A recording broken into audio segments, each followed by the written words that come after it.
സമൂഹത്തിന് കരുത്തനായ ദീനി പ്രവർത്തകനെയാണ് നഷ്ടമായതെന്ന് പാണക്കാട് ഹൈദരലി ശിഹാബ് തങ്ങൾ. എന്ത് കാര്യമാണെങ്കിലും അതെല്ലാം ശരിക്കും പഠിച്ച് മനസ്സിലായിക്കൊണ്ട് സംശയങ്ങൾ തീർക്കുവാൻ അദ്ദേഹത്തിന് സാധിച്ചിരുന്നു. അതുപോലെ തന്നെ ഫത്വ കമ്മിറ്റിയിൽ വന്നുകൊണ്ട് എന്തെങ്കിലും മസലകളും മറ്റും ഓരോ നാട്ടിലും വരുമ്പോൾ അദ്ദേഹത്തോട് അത് ചോദിക്കുമ്പോൾ സംശയം തീർത്തുകൊണ്ട് പരിഹരിക്കുന്ന ഒരു വലിയ പണ്ഡിതനായിരുന്നു മഹാനായ നമ്മുടെ മൗത്തായ ഈ ഗുരുനാഥൻ എന്ന് ഞാൻ ഈ സന്ദർഭത്തിൽ പറയാൻ ആഗ്രഹിക്കുകയാണ്.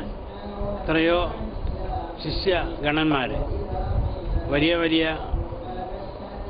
ശിഷ്യന്മാരെ, പല പ്രഭാഷകന്മാരും അതേപോലെ തന്നെ എഴുത്തുകാരും ദർസ് നടത്തുന്ന ധാരാളം വിദ്യാർത്ഥികളെയും സമൂഹത്തിന് സംസ്ഥയുടെ പ്രസിഡന്റ് എന്ന നിലയിൽ നല്ല നിലയിലുള്ള പ്രവർത്തനമാണ് അദ്ദേഹം കാഴ്ചവെച്ചിരുന്നതെന്ന് സംസ്ഥാന ട്രഷറർ മുഹമ്മദ് ജിഫ്രി മുത്തുകോയ തങ്ങൾ പറഞ്ഞു.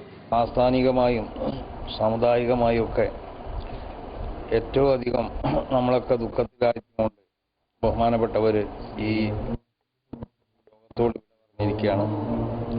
അവരുടെ പരലോക ജീവിതം അല്ലാഹു സുബ്ഹാനഹു വ തആല ധന്യമാക്കട്ടെ. അവരുടെ ജീവിതത്തിൽ ചെയ്ത ബഹുമാനപ്പെട്ട സമസ്ത കേരള ജമിയത്തുൽ ഉലമക്ക് വേണ്ടിയും ഈ വിശുദ്ധ ശരീഅത്തിന് വേണ്ടിയും അവർ ചെയ്ത എല്ലാ നല്ല ഖിദ്മത്തുകളെയും വളരെയധികം ദുഃഖത്തോടുകൂടി ഈ സമസ്ത കേരള ജമിയത്തുൽ ഉലമയോട് ബന്ധപ്പെട്ട അതിൻ്റെ പ്രസ്ഥാന ബന്ധുക്കളോടും. നല്ലൊരു വ്യക്തിത്വത്തിന് ഉടമയായിരുന്നു എ.പി. ഉസ്താദ് എന്ന മുൻ വിദ്യാഭ്യാസ മന്ത്രി നാലകത്ത് സൂപ്പി. എ.പി. ഉസ്താദുമായി ഞാൻ വളരെ കാലം വന്നിട്ടുണ്ട്.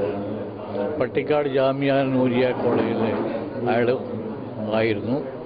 അദ്ദേഹം രക്ഷമായിരുന്നു, പ്രിൻസിപ്പാളായി, വൈസ് പ്രസിഡന്റായി. അതുപോലെ തന്നെ തച്ചനാട്ടുകാരെ ഒരുപാട് എത്തിക്കാനകളുടെ സാന്നിധ്യം വഹിക്കുന്ന ആളാണ്. സമസ്യക്കുണ്ടായ കോട്ടം ചില്ലറയല്ല എന്ന് ആവർത്തിച്ച് പറയാം. ഈ സമുദായത്തിനുണ്ടായ കോട്ടം മത്സരമാണ്. സമസ്തയുടെ പ്രസിഡന്റ് എന്ന നിലയിലും അല്ലാതെയും സമൂഹത്തിന് വേണ്ടി വളരെ ആലോചിച്ച ശേഷം തീരുമാനങ്ങളെടുക്കുന്ന വ്യക്തിയായിരുന്നു എ.പി. ഉസ്താദ് എന്ന MLA ഷംസുദ്ദീൻ. സമസ്തയുടെ പ്രതിനിധിയായി പണ്ഡിത ലോകത്ത് വലിയ സംഭാവനകളാണ് ഉസ്താദ് നിർവഹിച്ചിട്ടുള്ളത്.